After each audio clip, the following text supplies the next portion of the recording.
Here we have a new 2026 Cadillac XT5. This one comes in the premium luxury trim level with all-wheel drive. Crystal white tri-coat is this paint, and then we have the Sedona Sauvage leather interior. The powertrain consists of a 2-liter turbocharged 4-cylinder engine that's made it to a 9-speed automatic transmission. And, you know, same body style since 2017, but to the front end here, we do get our LED headlamps along with the LED daytime running lights. Love the signature lights here. One thing I can say about the XT5 is even though this body style is basically 10 years old, still looks modern, still looks fresh. Love the grille here, and the premium luxury trim is my favorite, I think, in the XT5 lineup.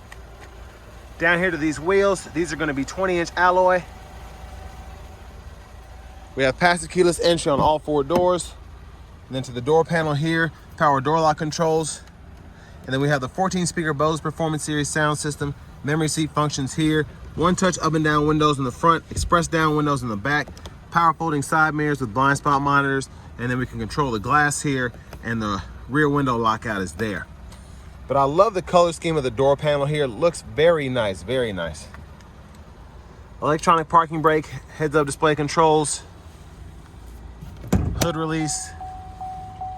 We get a power tilt telescoping steering wheel. And then here's the power driver's seat with 2-way power lumbar support. But I want to give a huge thanks to Cadillac of Murfreesboro here in Murfreesboro, Tennessee for allowing me to review this XT5 today. I'll leave a link below in the description. And if you're looking to find the best price on one of these closer to home, click that second link down below. It takes just a minute to fill out your information, and I'll make sure the local dealers are fighting to get to the best price on this or whatever new vehicle you might be interested in. Now, it's kind of hard to see the window sticker because of the tinted glass, so I apologize for that, but showed you the sticker prices. Does include that driver assist package. Now, I have the seat up front adjusted for someone of my size, being 6'3" with longer legs, so as I sit behind myself, that's the space, pretty good. Now, this knee's kind of touching the back a bit more than this one because I have a knee brace on there, but I mean, the space is pretty good. Seat back pockets are on both sides. My mom actually had one of these, or she still has one. It's an 18. Hers is a base, but I've had to sit in the back seat of that, so I can tell you someone 6'3" can sit in the back of an XT5, but my mother's a little shorter as well, so. Bottle holders. And then we have the rear AC controls here. And then we have 3-stage heated outboard seats too. You also get a USB-C, USB-A charge port down below. Grab handle. You can hang a metal hanger on there, maybe a plastic one if you know, squeeze it in there. But hangs your dress shirt up pretty nicely. Child locks are on both rear doors. Lock, unlock there. And there's the fuel filler. Now, as we come around to the back end, we do get the full LED tail lamps on this one, which I like. And this crystal white tri-coat, especially in bright sunlight, like when there's a glare today, it really does pop. That's one of the reasons I love this paint. And there's a look underneath.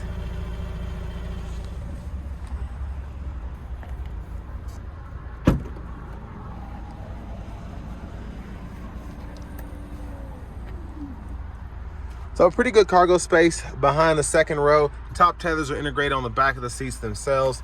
This cargo shade does come out, and you can kind of slide that in there. It's kind of hard to do with one hand. Make sure it's lined up. And then you can release the back seats from here or using the flap there. And I'm going to show you the one up front. 12 volt. And then you do have a little storage compartment underneath here, but with the cargo tray and everything in the way, kind of hard to show that. Now, as we come around to the rear passenger side, lift this up here. This will fold flat and pretty easy to pop it back into place. And you have a little bit of recline there, so you can see what the seat looks like up as opposed to it being back, so that's nice.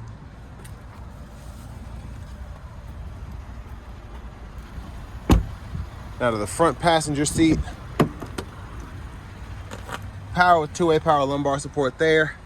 I just love this interior, it looks fantastic. Then you have the under shifter tray here, the 12 volt there, lockable glove compartment here.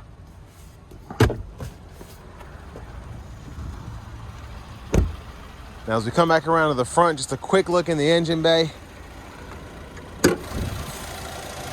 There's that 2-liter turbocharged 4-cylinder.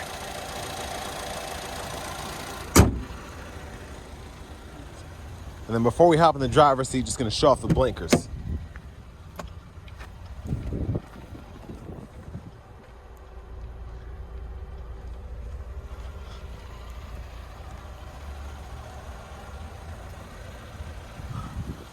Let's go ahead and hop in.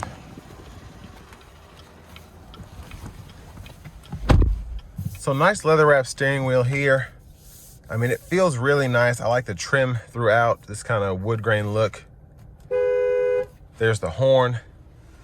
Now over here to the screen, we do get AM, FM, XM, Bluetooth audio, wireless CarPlay, Android Auto compatibility, embedded navigation. And it's crazy where this thing is so dated. It's like a plus that we actually have built-in nav in this screen here, because everything else has Google Assistant. You have the Google Maps, you have to subscribe for that and all that. So if you like having the built-in navigation, it's one of the few cars that still has that.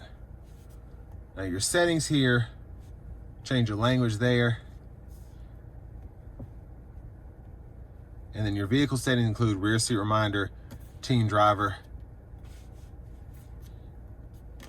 And then you have your climate controls.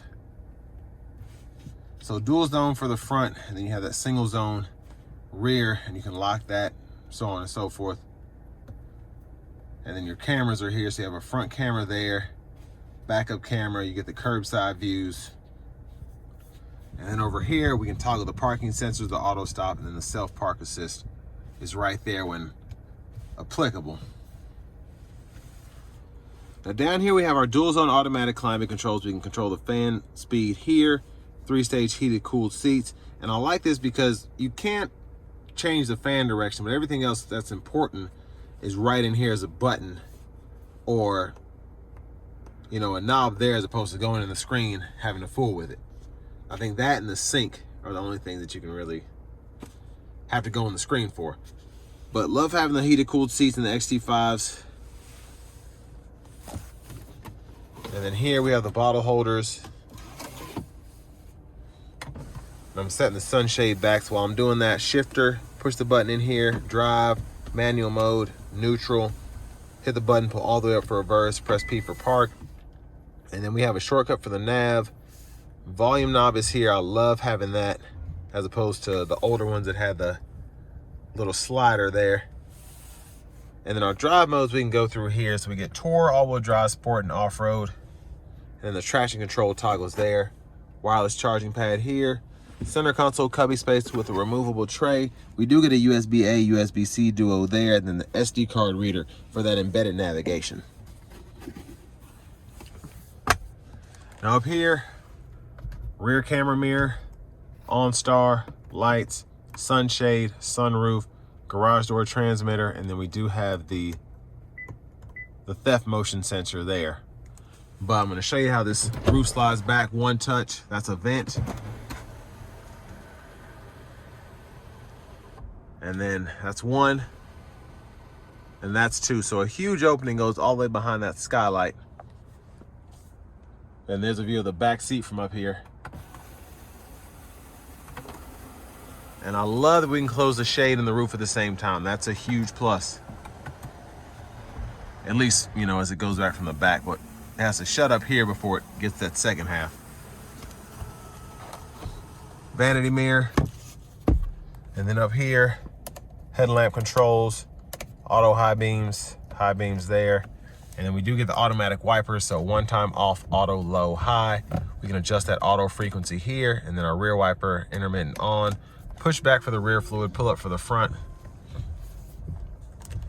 And then left side of the steering wheel, voice recognition, mute, cruise control. So we do get adaptive, so to change it from adaptive to regular, hold this cancel button here, and it'll let you know as they, you know, go between the modes. And then our gap adjust for the adaptive cruise and the forward collision alert is there. The lane departure system, heated steering wheel, trackless radio station presets, volume controls. And then these four arrows in the select button, all this goes through the digital part of the gauge cluster. Since I'm in the transport mode, I can't show you all of that, but you have your tire pressure monitors. You can see fuel economy, oil life. There's a lot that you can do in there. And then you do have the paddle shifters that you can barely see behind the steering wheel. If you want to use those in the manual mode, that's what you do. Look closely, you can see the heads-up display. And then I'll change the view so you can see those.